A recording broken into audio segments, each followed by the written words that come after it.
आइए आज भारत के एक ऐसे रहस्यमयी और शक्तिशाली स्थल की यात्रा पर चलें, जहां आस्था, प्रकृति और शक्ति का एक बहुत ही अनोखा संगम देखने को मिलता है।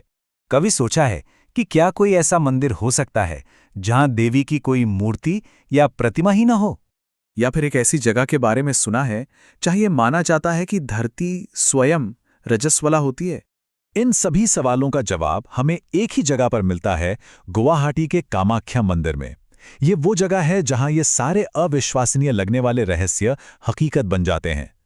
तो सबसे पहले ये समझना जरूरी है कि आखिर ये मंदिर इतना खास क्यों है। इसकी पहचान एक शक्तिपीठ के तौर पर है, लेकिन ये कोई साधारण शक्तिपीठ नहीं है। देखिए, इस मंदिर का नाम ही इसकी पूरी कहानी बयां करता है। कामाख्या ये दो संस्कृत शब्दों से मिलकर बना है। पहला है काम, जिसका मतलब है इच्छा या डिजायर, और दूसरा है अक्षया, यानी जो कभी खत्म ना हो, अविनाशी। तो मतलब क्या हुआ? वो देवी जिनकी इच्छाएं अविनाशी हैं। हर महान और पवित्र स्थल के पीछे एक महान कहानी होती है ना? तो आइए देखते हैं कि इस मंदिर की नींव किस पौराणिक कथा पर रखी गई है। तो इसकी कहानी शुरू होती है देवी सती से। जब अपने पिता के यज्ञ में वो अपने पति भगवान शिव का अपमान नहीं सह सकीं, तो उन्होंने वहीं आत्मदाह कर लिया। इससे क्रोधित होकर शिव सती के शरीर को लेकर पूरे ब्रह्मांड में विनाशकारी तांडव करने लगे। जब प्रलय की स्थिति आ गई, तब भगवान विष्णु को हस्तक्षेप करना पड़ा।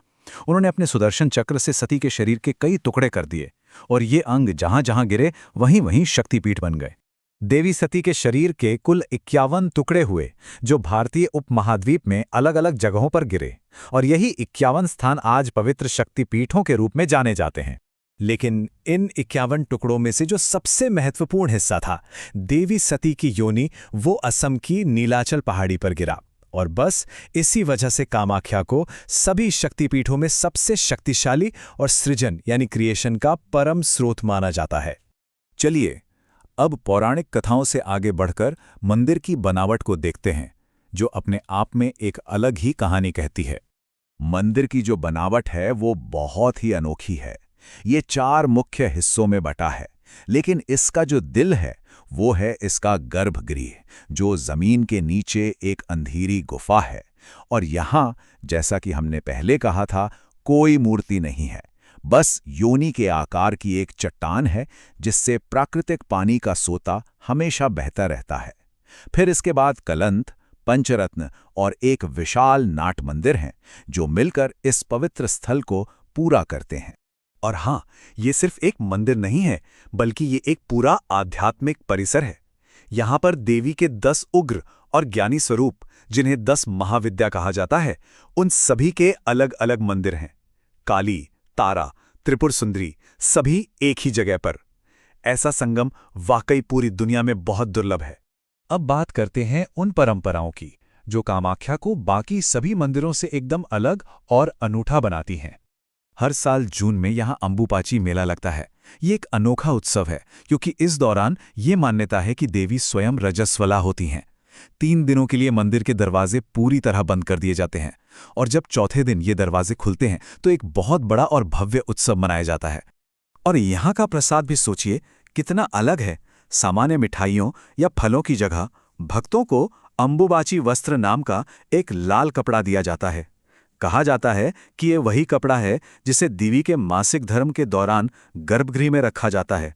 इतना ही नहीं, यहाँ देवी को मांस और मछली का भोग भी चढ़ाया जाता है, जो इसकी गहरी तांत्रिक परंपराओं को दर्शाता है।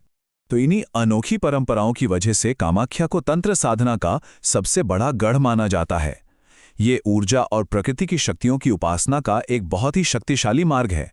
अंबुबाची मेले के दौरान तो दुनिया भर से तांत्रिक और साधु इसी ऊर्जा को महसूस करने और उसे साधने के लिए यहाँ इकट्ठा होते हैं।